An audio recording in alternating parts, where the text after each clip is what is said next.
الحمدللہ، اللہ تعالیٰ کا لاکھ لاکھ شکر ہے کہ مالک الملک نے اپنی یاد کی توفیق اور موقع عطا فرمایا۔ لاکھوں اور کروڑوں درود حضرت محمد مصطفیٰ صلی اللہ علیہ وآلہ وسلم پر، جن کے طفیل مالک الملک نے یہ مہربانی عطا فرمائی۔ سامعین کرام، اللہ تعالیٰ نے قرآن پاک میں ارشاد فرمایا، اعوذ بالشیطان الرجیم، بسم اللہ الرحمن الرحیم۔ وہ لوگ جنہیں کتاب دی گئی وہ نبی کو اس طرح پہچانتے ہیں جس طرح وہ اپنے بیٹوں کو پہچانتے ہیں، اور ان میں سے ایک گروہ ایسا بھی ہے جو حق کو چھپاتا ہے، حالانکہ وہ حالات سے واقف بھی ہیں۔ حق تمہارے رب کی طرف سے آ چکا، پس تم شک کرنے والوں میں سے نہ ہو۔ اس سے پہلے تفصیل سے یہ ذکر ہو چکا ہے کہ اللہ تعالیٰ نے لوگوں کے عقائد اور اعمال کی بنا پر دو جماعتوں کا فرق بیان فرما دیا۔ ایک وہ جماعت جو اللہ تعالیٰ اور رسول صلی اللہ علیہ وآلہ وسلم کی فرما برداری، غلامی اور نسبت رسولی صلی اللہ علیہ وآلہ وسلم کی وجہ سے روشن دماغ اور روشن دل ہو چکی تھی، جسے برائی اور اچھائی میں تمیز حاصل ہو گئی تھی اور صراط مستقیم پر قائم اور گامزن تھی،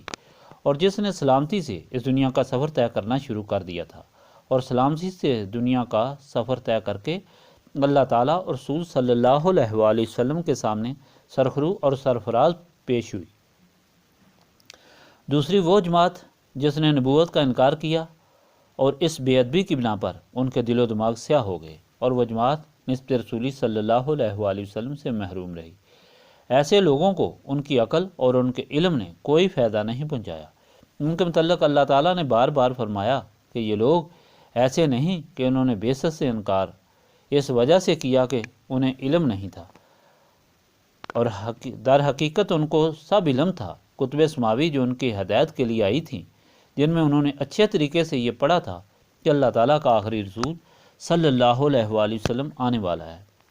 جس کو ہر نبی نے اپنا سردار تسلیم کیا ہے، جس کی وجہ سے آدم کو معافی ملی، جس کی وجہ سے نوح کا بیڑا پار ہوا، جس کی وجہ سے حضرت ابراہیم کے لیے آگ باغ و بہار بنی، اور جس کے امتی ہونے کی موسیٰ نے خواہش کی، اور جس کا امتی بننے کے لیے عیسیٰ نے دعا کی، اور جس کی آمد کے انتظار میں ساری مخلوق مضطرب تھی۔ لیکن جب حضور پاک صلی اللہ علیہ وآلہ وسلم تشریف لائے تو حسد اور بغض کی بنا پر یہ لوگ منکر ہو گئے، اور اسی وجہ سے ان کو سزا ایسی ہوئی کہ ہمیشہ کے لیے ان پر دل اور دماغ کی سیاہی قائم کر دی گئی، یعنی ان کے دل و دماغ پر مہریں لگا دی گئیں، اور وہ ہمیشہ کے لیے منکر ہو کر خائب و خاسر ہو گئے۔ اللہ تعالیٰ نے ان دو جماعتوں کا بار بار ذکر فرما کر لوگوں کے ذہن میں اپنی یہ ہدایت بٹھائی کہ لوگوں، اب تمہاری فلاح اور اصلاح اس میں ہے کہ تم اپنی نسبت اس جماعت سے قائم کر لو جو رسول اللہ صلی اللہ علیہ وآلہ وسلم کے غلاموں کی جماعت ہے،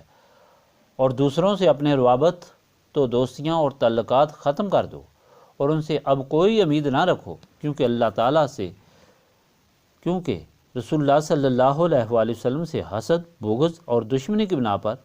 وہ لوگ منکرین، مشرکین اور کافر ہوئے۔ یہ اس وجہ سے نہیں تھا کہ انہیں علم نہیں تھا، یہ لوگ تمہارے علم اور ہدایت کی وجہ سے راہ راست پر نہیں آئیں گے، وہ دائمی اور پکے دشمن ہو چکے ہیں۔ اب اگر تم ان سے روابط قائم کرو گے تو تم خود گمراہ ہو جاؤ گے، اور تم خود ظالموں میں شمار ہو جاؤ گے، اس لیے خبردار ان کے ساتھ تعلق قائم کرو۔ چانچہ اس ہدایت پر رسول اللہ صلی اللہ علیہ وآلہ وسلم کے غلاموں نے اس طرح سختی سے عمل کیا کہ اگر ایک باپ کا بیٹا دوسری جماعت میں تھا تو اس نے اس کی کوئی پرواہ نہیں کی، اور اگر بیٹے کا باپ دوسری جماعت میں تھا تو اس نے اس کے ساتھ تعلق ہمیشہ کے لیے ختم کر لیا۔ ان لوگوں نے اپنی رشتہ داریاں، اپنی محبتیں، اپنے تعلقات ان سے ہی رکھے جن کے سینوں میں نسبت رسولی صلی اللہ علیہ وآلہ وسلم موجود تھی، اور جو نور نبوت سے منور تھے، اور اللہ تعالیٰ اور رسول اللہ صلی اللہ علیہ وآلہ وسلم کے عاشق، فرما بردار اور غلام تھے۔ اور یہی وجہ تھی رسول اللہ صلی اللہ علیہ وآلہ وسلم کے غلاموں کو اللہ تعالیٰ نے وہ عزت بخشی کہ تاریخ کا ایک ایک لفظ آج بھی ان کی عظمت کا گواہ ہے۔ رسول اللہ صلی اللہ علیہ وآلہ وسلم کی وہ جماعت جس کے افراد کو نماز پڑھنے اور اذان دینے کی اجازت نہیں تھی، جس کے افراد کو مشرکین مکہ انتہا درجے کی تکلیفیں دیتے، ظلم نروا رکھتے اور بہیمانہ سلوک کرتے تھے، اور جن کے ساتھ انتہائی ذلت اور رسوائی کا رویہ اختیار کیا جاتا تھا، اس جماعت کو اللہ تعالیٰ نے ساری دنیا کا فرمانروا بنایا اور آنے والی دنیا کے لیے رہنما بنا دیا۔ یہ صرف اس نسبت کی برکت تھی جس پر وہ پختگی سے قائم تھی اور جس سے انہیں کوئی چیز جدا اور گمراہ نہیں کر سکتی تھی۔ اگر حضور پاک صلی اللہ علیہ وآلہ وسلم کے کسی ایک غلام کی تاریخ اٹھا کر دیکھی جائے تو اس بات کی واضح تصدیق ہو جاتی ہے۔ حضرت بلال کی تاریخ سے کون واقف نہیں، ہر شخص کو یہ معلوم ہے کہ وہ غلام تھے، اور جب وہ اس غلامی کے دوران رسول اللہ صلی اللہ علیہ وآلہ وسلم پر ایمان لے آئے تو انہیں مختلف قسم کی مصیبتوں اور اذیتوں کا سامنا کرنا پڑا۔ امیہ بن خلف ان کو تپتی ریت پر لٹاتا تھا اور ان کے سینے پر گرم پتھر رکھتا جس سے ان کی چربی پگھل جاتی، اور ان کو کوڑے مارتا تھا، ان کے گلے میں رسی باندھ کر انہیں گھسیٹتا، گلی کے بچوں کے حوالے وہ رسی کر دیتا، اور پھر لڑکے اسی رسی کو کھینچ کر گلی کوچوں میں تماشا برپا کرتے اور بکواس کرتے اور تالیاں بجاتے تھے۔ اس انتہائی ظلم اور مصیبت کے سلوک کے دوران حضرت بلال کے دل میں ایک لمحہ کے لیے بھی یہ خیال نہ آیا کہ اگر خدا موجود ہوتا تو میری اس قدر رسوائی نہ ہوتی، مجھے اس قسم کی تکلیف کیوں ہوتی، میں اس اللہ تعالیٰ کے لیے ساری تکلیفیں جھیل رہا ہوں اور مجھے اس طرح ذلیل و خوار کیا جا رہا ہے، مجھے اتنی مصیبتیں اور تکلیفیں دی جا رہی ہیں، اور وہ اللہ تعالیٰ جس پر میں ایمان لایا ہوں وہ تو علیم اور بصیر ہے، وہ تو قادر مطلق ہے، وہ دیکھ رہا ہے، سب کچھ اس کے سامنے ہے۔ اگر واقعی وہ اللہ تعالیٰ ہے تو مجھے یہ تکلیفیں کیوں ہیں؟ وہ اللہ تعالیٰ میری مدد کیوں نہیں فرماتا؟ ایک لمحہ کے لیے بھی ان کے دل میں یہ خیال نہیں آیا کہ مجھے اتنی تکلیفیں اور مصیبتیں دی گئی ہیں کہ آگ جیسی ریت پر مجھے گھسیٹا جا رہا ہے، تھوڑی دیر کے لیے میں جھوٹ بول لوں اور ان کی بات کو مان لوں تو ایک لمحہ کے لیے میری جان کو تھوڑا سا آرام مل جائے۔ نہیں، ایسا نہیں تھا۔ جیسے جیسے ان کی مصیبتیں بڑھتی جاتی تھیں ویسے ویسے ان کی زبان سے نعرہ حق بلند ہوتا جاتا تھا، اور وہ اس مصیبت اور اس تکلیف کو اپنی سعادت مندی سمجھتے تھے اور دل میں یہ یقین رکھتے تھے الحمدللہ ہم اللہ تعالیٰ کے راستے میں قربانی کر رہے ہیں، یہی قربانی ہمارے لیے اللہ تعالیٰ اور رسول اللہ صلی اللہ علیہ وآلہ وسلم کی رضا کا سبب ہے۔ وہ کیا بات تھی؟ یہ نسبت رسولی صلی اللہ علیہ وآلہ وسلم کی برکت تھی جو طاقت بخش رہی تھی، جو مصیبتوں کو مصیبتیں نہیں بلکہ راحت بنا رہی تھی، جو مصیبتوں میں ان کے لیے اچھائی اور سعادت مندی کا خیال پیدا فرما رہی تھی۔ نسبت رسولی صلی اللہ علیہ وآلہ وسلم کی طاقت کی بنا پر انہیں یہ معلوم تھا کہ وہ آرام اگر انہیں مل بھی جائے تو دائمی عذاب کا سبب ہوگا، اور یہ مصیبتیں اور تکلیفیں ہمیشہ کے لیے سرخروئی اور سرفرازی کا سبب بنیں گی۔ اور پھر نتیجہ کیا نکلا کہ وہی بلال آزاد ہوئے اور وہی حضور پاک صلی اللہ علیہ وآلہ وسلم کے غلام بدر کے مقام پر موجود تھے، اور انہوں نے امیہ بن خلف کو دیکھ لیا کہ وہ جنگ میں آ رہا ہے۔ حضرت بلال اسی امیہ بن خلف کے خلاف تلوار لے کر اس کے سامنے آئے۔ اس وقت امیہ بن خلف حضرت بلال سے بھاگ کر اپنے بیٹے کے پیچھے چھپ رہا تھا۔ پھر بیٹے نے بھی اسے پناہ نہیں دی کیونکہ اسے خود اپنی زندگی کا خطرہ تھا۔ وہ حضرت عبد الرحمن بن عوف کے پیچھے آ کر چھپ گیا اور ان کو اپنے اوپر لٹا لیا، لیکن حضرت بلال وہاں بھی پہنچے اور اس کو کھینچ کر نکالا اور پھر اپنی تلوار سے ٹکڑے ٹکڑے کر دیا۔ حضرت عبداللہ بن مسعود جب ایمان لائے تو ابو جہل جو انتہائی ظالم انسان تھا اور اس جہالت اور ظلم کی وجہ سے ابو جہل کہا گیا تھا، وہ حضرت عبداللہ بن مسعود کو جہاں کہیں بھی گلی کوچوں میں ملتا تو ان کی داڑھی پکڑ لیتا تھا اور پھر داڑھی پکڑ کر کھینچتا تھا۔ وہ آپ کو تماچے اور کوڑے مارتا اور پھر آپ کے خلاف بکواس بکتا تھا، اور اس طرح جہاں بھی ملتا تھا آپ کو ذلیل و خوار کرتا۔ وہی حضرت عبداللہ بن مسعود بدر کے مقام پر تلوار لے کر شیر بن کر نکلے تو دیکھا کہ ابو جہل وہ سردار قوم جو تکبر اور غرور کی وجہ سے آسمان سے نیچے نہیں دیکھتا تھا، انتہا درجے کی بکواس کرتا تھا، وہ خون میں لت پت پڑا کرا رہا تھا۔ حضرت عبداللہ بن مسعود نے جا کر اسے پہچان لیا اور پھر جا کر اس کی داڑھی پکڑی اور پھر داڑھی پکڑ کر زور سے کھینچی اور کہا کہ متکبر، مغرور اور گستاخ رسول، آج کدھر گیا تیرا تکبر اور غرور؟ پھر دوسرے ہاتھ سے تلوار مار کر اس کی گردن الگ کر دی۔ وہی گردن اس داڑھی سے پکڑ کر لا کر رسول پاک صلی اللہ علیہ وآلہ وسلم کے قدموں میں پھینکی کہ یہ وہ آپ کا گستاخ اور متکبر تھا جسے اللہ تعالیٰ نے خاک میں ملا دیا۔ یہ کیا بات تھی کہ عرب و عجم اور روم کی حکومتیں ان لوگوں کو جو رسول اللہ صلی اللہ علیہ وآلہ وسلم کے گرد و نواح میں رہنے والے تھے جہل، گوارا اور ڈاکو سمجھتی تھی، لیکن عجم اور روم کے تاج و تخت رسول اللہ صلی اللہ علیہ وآلہ وسلم کی غلامی کی وجہ سے انہی عربوں کے قدموں تلے روندے گئے اور اللہ تعالیٰ نے ان لوگوں کو فتح دی۔ اس کی وجہ یہ تھی کہ ان لوگوں نے اللہ تعالیٰ کے فرمان پر ایسا یقین کر لیا تھا کہ دنیا کی کوئی محبت اور کوئی خوف انہیں کسی طرح بھی اپنے عقیدے سے ہٹا نہ سکا۔ ان میں لغزش پیدا نہ ہوئی اور نہ ان کے پاؤں لڑکھڑائے، یہاں تک کہ انہوں نے اللہ تعالیٰ کے حکم پر ایسا عمل کیا کہ خود اگر کسی باپ کا بیٹا سامنے آیا تو اس نے اس کی گردن اڑا دی، اگر بیٹے کے سامنے باپ آیا تو بیٹے نے باپ کی گردن اڑا دی۔ حضرت ابوبکر کے سامنے ان کے بیٹے حضرت عبد الرحمن مسلمان ہونے کے بعد حاضر ہوئے۔ بدر کے وقت وہ مسلمان نہیں تھے تو انہوں نے کہا کہ ابا جان، جب بدر کی لڑائی جاری تھی تو آپ کئی مرتبہ میرے سامنے آئے، اگر میں چاہتا تو آپ کو تلوار مار کر آپ کی گردن اڑا سکتا تھا، لیکن میں نے جان بوجھ کر ایسا کرنے سے اجتناب کیا اور منہ دوسری طرف کر لیا۔ حضرت بکر صدیق رضی اللہ تعالیٰ عنہ نے فرمایا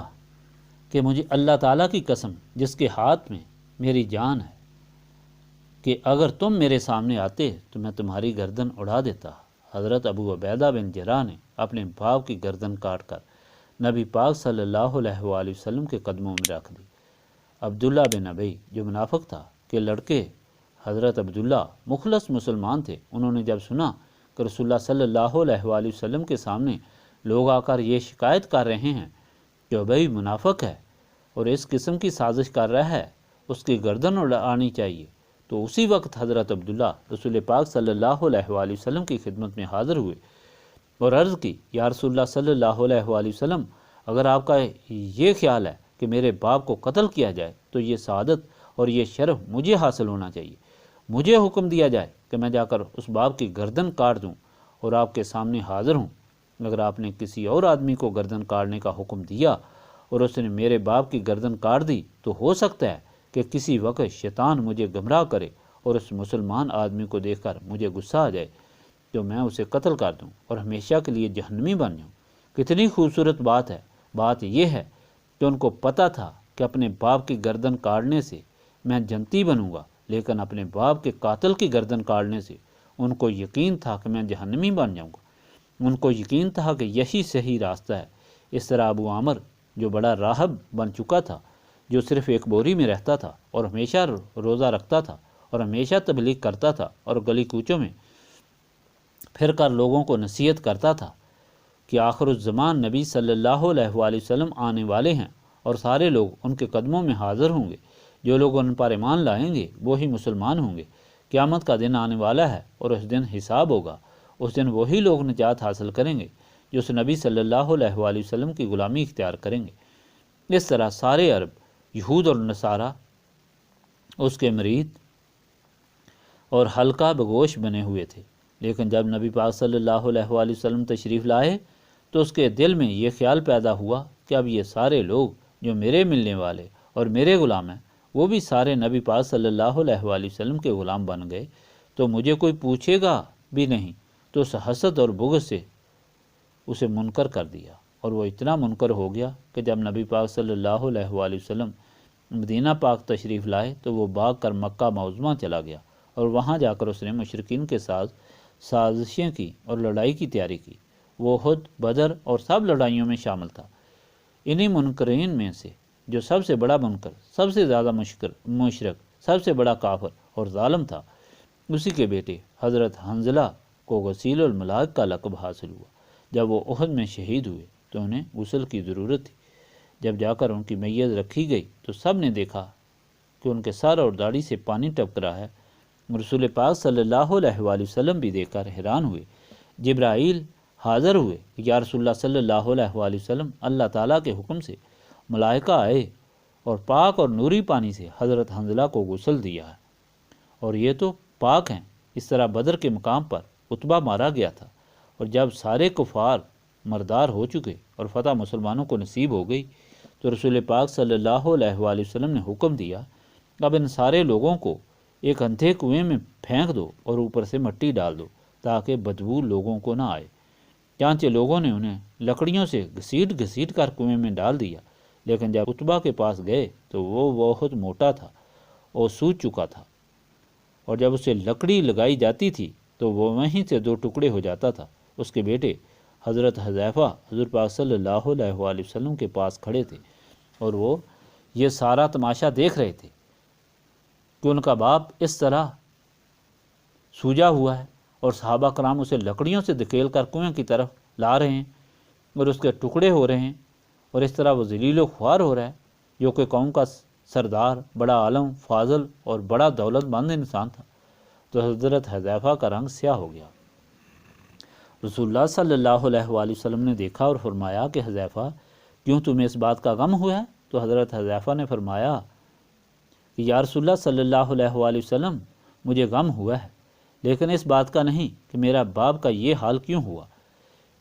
اس کا ایسا ہی حال ہونا چاہیے تھا، کیونکہ یہ منکر رسول تھا۔ مجھے جو غم ہوا وہ یہ ہے کہ یہ بہت سخی آدمی تھا اور بہت بڑا عالم اور فاضل تھا۔ کاش یہ آپ صلی اللہ علیہ وآلہ وسلم کی غلامی میں داخل ہو جاتا تو اس کا یہ حال نہ ہوتا۔ مجھے اس بات کا غم ہوا ہے۔ یہ فرق جو مسلمانوں میں اور ان لوگوں میں تھا جو اسلام نہیں لائے تھے،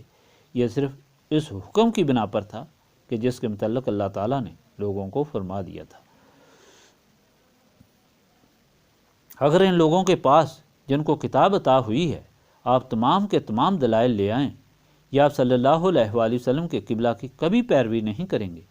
اس لیے آپ صلی اللہ علیہ وآلہ وسلم بھی ان کے قبلہ کی اتباع اور ان کی پیروی نہ کریں۔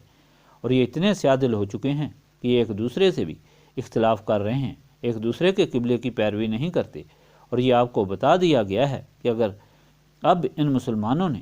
اس علم کے بعد پھر ان کے ساتھ روابط بڑھائے یا ان کی خواہشات کی پیروی کی تو ان کو ظالموں میں داخل کر دیا جائے گا۔ اس لیے ان کو ایک الگ جماعت ہو کر رہنا چاہیے۔ اس کی مزید وضاحت کرتے ہوئے اور لوگوں کو مزید سمجھانے اور اس راستے پر قائم کرنے کے لیے اللہ تعالیٰ نے فرمایا کہ جو یہ تمہیں بار بار تاکید کی جاتی ہے، یہ اس لیے کی جاتی ہے تاکہ تم لوگ منکرین سے تعلقات رکھنے سے اجتناب کرو، اور جنہیں اللہ تعالیٰ نے ذلیل و خوار کیا اور جن کے دل و دماغ پر ہمیشہ کے لیے مہریں لگا دی گئیں، ان سے قطع تعلق کر لو۔ یہ مہریں اس لیے لگا دی گئیں کہ یہ سب کچھ سمجھنے کے باوجود منکر ہوئے۔ ایسا نہیں ہے کہ ان کو علم نہیں تھا۔ پھر اس لیے بہت بڑی واضح مثال دی کہ یہ لوگ نبی پاک صلی اللہ علیہ وآلہ وسلم کی آمد کے متعلق ایسا جانتے تھے جیسے کوئی اپنے بیٹے کے متعلق علم رکھتا ہے۔ یہ ایک یقینی بات ہے کہ ہر انسان اپنے بیٹے کو پہچان لیتا ہے، اور وہ کبھی اپنے بیٹے کی پہچان میں غلطی نہیں کر سکتا۔ بیٹا باپ کی پہچان میں غلطی ضرور کر لیتا ہے، جیسے چھوٹا بچہ اگر موجود ہو اور اس کے باپ کی شکل کا کوئی اور شخص آئے تو وہ ضرور اسے ابا جان کہہ دے گا، لیکن باپ اپنے بیٹے کی پہچان میں کبھی غلطی نہیں کر سکتا۔ اس لیے یہ عرب کا محاورہ بن گیا ہے کہ جس بات کو یقینی طور پر کہا جائے کہ اس طرح سچ ہے، تو یہ کہا جاتا ہے کہ یہ بات اس طرح صحیح ہے کہ جس طرح باپ اپنے بیٹے کو پہچانتا ہے۔ تو اللہ تعالیٰ نے مخلوق کی عقل کے مطابق یہ بات فرمائی کہ یہ لوگ تورات، زبور اور انجیل میں پڑھنے کے بعد نبی پاک صلی اللہ علیہ وآلہ وسلم کی آمد، پیدائش، ہجرت اور رسالت کے متعلق اسی طرح واقف ہیں کہ جس طرح باپ اپنے بیٹے کو پہچانتا ہے۔ حضرت عمر نے ایک بار حضرت عبداللہ بن سلام سے پوچھا، جو یہود کے عالموں میں سے تھے، آپ نبی پاک صلی اللہ علیہ وآلہ وسلم پر کس طرح ایمان لائے، اور آپ نے حضور پاک صلی اللہ علیہ وآلہ وسلم کو کس طرح پہچان لیا؟ تو انہوں نے فرمایا، مجھے تو کوئی شک اور تردد نہیں ہوا۔ میں نے جب نبی پاک صلی اللہ علیہ وآلہ وسلم کو دیکھا اور حضور پاک صلی اللہ علیہ وآلہ وسلم کے معجزات دیکھے، حضور پاک صلی اللہ علیہ وآلہ وسلم کا کلام سنا، تو مجھے بالکل اس طرح یقین ہو گیا جس طرح مجھے اپنے بیٹے پر یقین ہے۔ مجھے بیٹے پر شک ہو سکتا ہے، لیکن رسول پاک صلی اللہ علیہ وآلہ وسلم کی رسالت پر اور آخر الزمان نبی ہونے پر شک نہیں ہو سکتا۔ اس لیے میں فوراً ایمان لے آیا۔ حضرت عمر نے فرمایا کہ تم نے سچ کہا، اور فوراً ان کی پیشانی کو چوم لیا۔ سامعین کرام، یہ سب کچھ بیان کرنے کا مقصد یہ ہے کہ اللہ تعالیٰ جو ہمیں ہدایت دے رہا ہے اس کو سمجھیں۔ سب سے پہلی بات یہ کہ وہ لوگ دو جماعتیں ہو گئے، ایک نے پہچان لیا لیکن پہچاننے کے بعد مانا نہیں، جنہوں نے پہچان لیا اور جنہیں سب کچھ معلوم ہو گیا اور پہچاننے کے باوجود انہوں نے کوئی فائدہ نہیں اٹھایا، وہ جہنمی اور رہندہ درگاہ ہیں۔ لیکن جنہوں نے پہچان لیا اور پہچاننے کے بعد مان لیا، ان کو سارے فوائد بھی پہنچے اور وہ مستفید بھی ہوئے۔ معلوم یہ ہوا کہ کسی چیز کے متعلق علم رکھنا یا پہچان لینا ہی فائدہ مند نہیں، پہچاننے کے بعد اس پر یقین کر لینا اور اسے مان لینا اور اس کی فرما برداری میں داخل ہو جانا ہی فائدے اور کامیابی کے لیے نہایت ضروری بات ہے۔ دوسری بات یہ کہ کامیاب صرف وہی لوگ ہوتے ہیں جو اللہ تعالیٰ کے فرمان پر عمل کرتے ہیں۔ اللہ تعالیٰ کا فرمان کہاں سے ملتا ہے؟ وہ رسول اللہ صلی اللہ علیہ وآلہ وسلم کی زبان سے ملتا ہے۔ رسول اللہ صلی اللہ علیہ وآلہ وسلم کی زبان مبارک سے جو بات نکلتی ہے وہ اللہ تعالیٰ کا فرمان ہوتا ہے۔ حضور پاک صلی اللہ علیہ وآلہ وسلم کا ہر عمل ہی اللہ تعالیٰ کا فرمان ہے، اور جس نے اس بات میں ذرا برابر بھی شک کیا وہ اللہ تعالیٰ کا منکر ہوا اور کافر ہوا اور راندہ درگاہ ہو گیا۔ مطلب یہ ہوا کہ جو رسول اللہ صلی اللہ علیہ وآلہ وسلم کا فرمان ہے وہی اللہ تعالیٰ کا فرمان ہے۔ اس کی فرما برداری اور اس کا اتباع کرنے میں ہی فلاح اور نجات ہے۔ رسول اللہ صلی اللہ علیہ وآلہ وسلم کا فرمان کس طرح معلوم ہو سکتا ہے؟ وہ اپنے مرشد سے معلوم ہوتا ہے۔ جب انسان یہ نسبت اختیار کر لیتا ہے اور مرید بن جاتا ہے اور یہ پختہ ارادہ کر لیتا ہے کہ مجھے یہاں سے ہی فیض ملے گا، یہی وہ جگہ ہے جہاں سے اللہ تعالیٰ اور رسول اللہ صلی اللہ علیہ وآلہ وسلم کی ہدایت ملے گی، اور یہی وہ شخص ہے جو اللہ تعالیٰ اور رسول اللہ صلی اللہ علیہ وآلہ وسلم کا ہدایت یافتہ ہے۔ تو پھر اس کے لیے یہ فرض بن جاتا ہے کہ جس کو وہ مرشد تسلیم کر لیتا ہے اور جس کا مرید بن جاتا ہے، جس کی ہدایت اور رہنمائی حاصل کرنے کا ارادہ کر لیتا ہے، پھر وہ اس پر اتنا قائم اور دائم ہو جائے کہ اگر شیطان یا شیطان کے ماننے والے وہ لوگ جن کی زبان سے شیطان بولتا ہے، جن کے دل و دماغ میں شیطان کھیلتا ہے، ان کی چکنی چپڑی باتوں میں وہ کبھی نہ آئے، کیونکہ اگر وہ پھر ان کی باتوں میں آ جائے اور ان سے تعلقات رکھے تو پھر وہ اپنی اس روش کی وجہ سے ضرور کسی مقام پر اپنے مرشد پر شک کرے گا، اور یہی شک اس کے ایمان کی تباہی اور بربادی کا سبب ہوگا۔ لہٰذا یہ ثابت ہوا کہ ہمیشہ ہمیشہ کے لیے اللہ تعالیٰ رسول صلی اللہ علیہ وآلہ وسلم کے حکم کو ماننا ضروری ہے۔ رسول اللہ صلی اللہ علیہ وآلہ وسلم کے حکم کو ماننا اس لیے ضروری ہے کہ وہ اللہ تعالیٰ کا حکم ہے، اور مرشد کا حکم ماننا اس لیے ضروری ہے کہ وہیں سے معلوم ہوگا کہ اللہ تعالیٰ کا حکم کیا ہے اور کون سا حکم رسول اللہ صلی اللہ علیہ وآلہ وسلم نے ہمیں سکھایا ہے۔ قرآن پاک میں یہ حکم آیا ہے کہ اللہ کو مانو، رسول کا حکم مانو، اور جو صاحب عمل ہے اس کا حکم مانو۔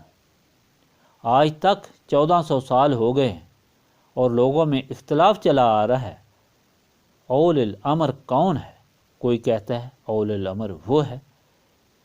جو بادشاہ ہے، کوئی کہتا ہے اول الامر عالم ہے، کوئی کہتا ہے کہ مشائخ ہیں۔ بات بالکل معمولی سی ہے، صرف نسبت رسولی صلی اللہ علیہ وآلہ وسلم کی ضرورت ہے۔ نسبت رسولی صلی اللہ علیہ وآلہ وسلم ہو تو یہ بات صاف اور عیاں ہو جاتی ہے کہ اس آیت پاک کا مطلب اور حکم یہ ہے کہ اللہ تعالیٰ کا حکم مانو، اللہ تعالیٰ کے رسول کا حکم مانو، اور پھر اس کا حکم مانو جو تمہیں اللہ اور رسول صلی اللہ علیہ وآلہ وسلم کا حکم بتا رہا ہے۔ تو معلوم یہ ہوا کہ اس طریقے سے انسان سلامتی پر قائم رہ سکتا ہے، اور سلامتی پر قائم رہنے، شیطان کی شرارتوں سے بچنے کے لیے، نفس کی شرارتوں سے بچنے، اور پھر ان لوگوں کی شرارتوں سے بچنے کے لیے جو شیطان کے تعلیم یافتہ اور تربیت یافتہ ہوتے ہیں، جن کے دل و دماغ میں شیطان بولتا اور کھیلتا ہے، ان کی چلاکی اور گفتگو سے بچنے کے لیے یہ ضروری ہے کہ انسان نسبت رسولی صلی اللہ علیہ وآلہ وسلم کو مضبوطی سے تھامے رکھے۔ یہی وہ طاقت ہے جو انسان کے ایمان کو بچا کر سلامتی سے دنیا سے لے جانے میں ممد و معاون ثابت ہوتی ہے۔ نسبت رسولی صلی اللہ علیہ وسلم حاصل کرنے کے لیے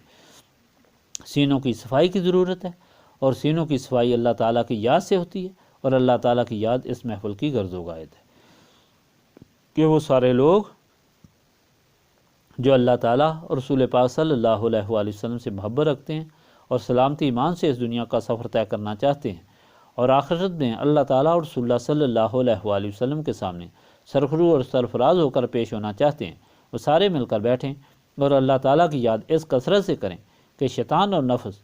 اور شیطان کے تربیت یافتہ لوگوں کی وجہ سے ان کے اندر جو دنیاوی خواہشات پیدا ہو جاتی ہیں اور جس کی وجہ سے ان کے دل و دماغ سیاہ ہو جاتے ہیں وہ دور ہو جائیں اور صاف ہو جائیں، پھر